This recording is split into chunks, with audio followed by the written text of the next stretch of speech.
Hi wrestling fans, thanks for clicking on the dreaded D-Rose report. Did you miss me? The heck are you doing? Oh, okay.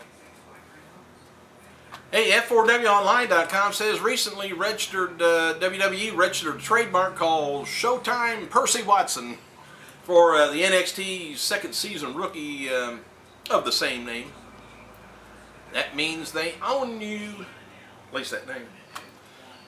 SmackDown's JTG wrote the following on his Twitter account regarding Bryan Danielson's release.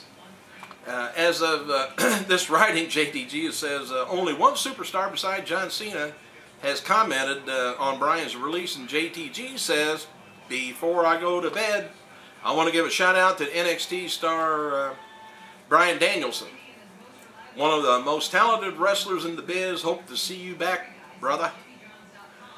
John Cena tweeted regarding Bryan's release has caused a little bit of speculation, mainly because Cena was addressing the release on Twitter. Makes it feel much more like an angle and not a legitimate departure.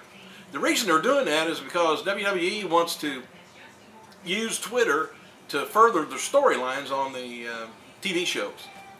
And like Jericho used to get on there and say personal things, you know, how he's, you know, what he's doing and where he's going, and you know, just other private personal things. And they don't want them to, they want them to further, you know, people's storylines, whatever's going on.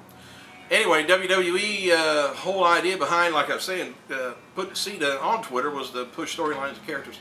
It is no secret that WWE officials wants their talent to use Twitter that way. Heck, I just said that.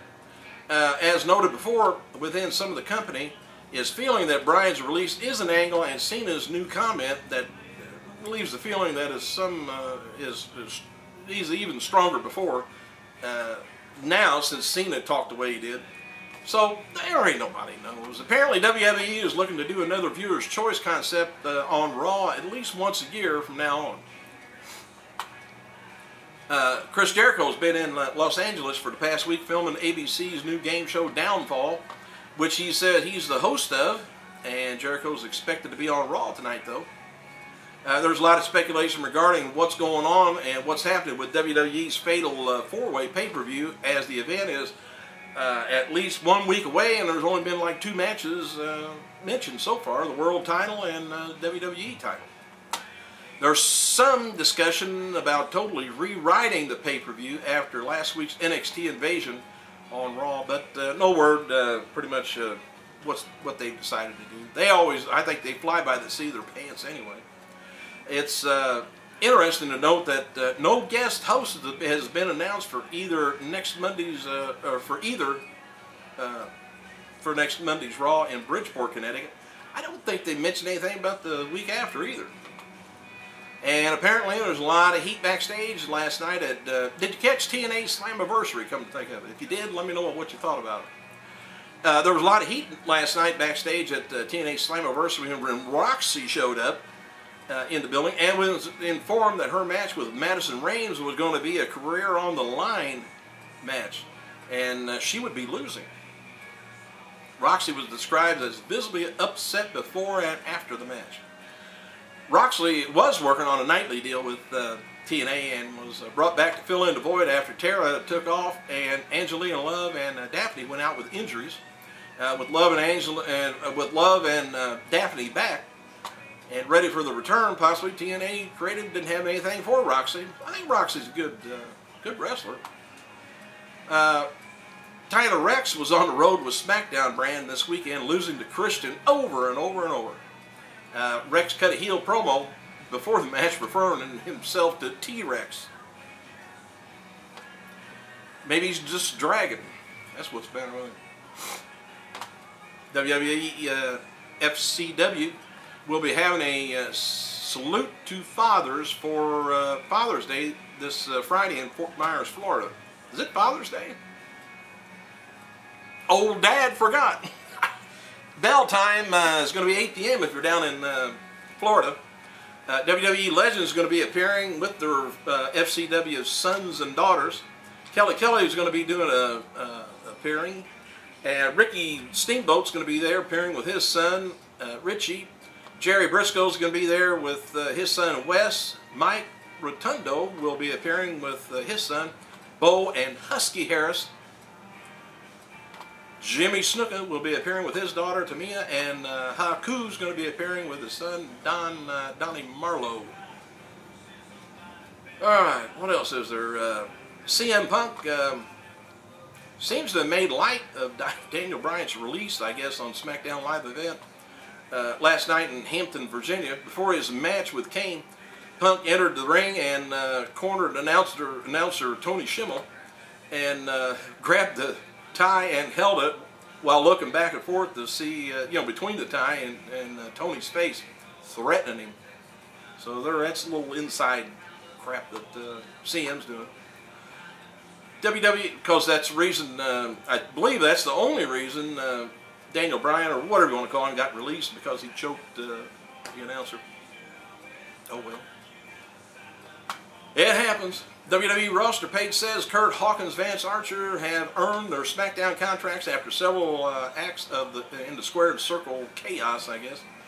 Archer's bio says wants to wrestle for a regional promotion in Florida before being signed with WWE ECW brand. As you may know, Archer was former Lance Hoyt in TNA after several years, and of course they weren't going to use that name. Jim Ross, he's going to be spending a lot of time looking at talent at WWE's territorial developmental shows down in FCW in Florida soon. And most likely he'll probably be up around OVW awful soon too. Tonight's Raw is going to be taking place Charlotte, North Carolina. Maybe Flair will show up. And will be guest hosted by the Royal Pain star, Mark Fernstein, and his buddy Big Show. No matches have been announced for tonight's event, though. Interesting to see if they continue an NXT invasion angle, or are they just going to let it just disappear? Especially now since Bryan's been released. John Cena versus Sheamus for the for the WWE title is being advertised locally, though.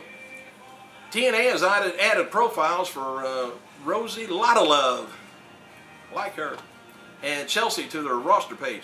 And there's no dark match before TNA Slammiversary last night. TNA wrestler Brutus Magnus, he's going to be returning to action this week's Impact taping. Tommy Dreamer wrote the following on his Twitter account after last night appearing at TNA. He just popped up there. TNA, thanks so much. I'm on a mission of hope, and we all will enjoy the ride.